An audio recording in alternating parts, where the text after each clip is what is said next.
Sabha will dissolve before or can dissolve even before 5 years. उसी तरह से the Lok Sabha can be extended to beyond 5 years also. मैंने क्या बोला?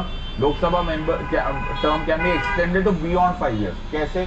अरे बाबा तुमने सुना तो हुआ है इमरजेंसी में 1 year term, 1 year के इंस्टॉलमेंट्स में you can do it infinite.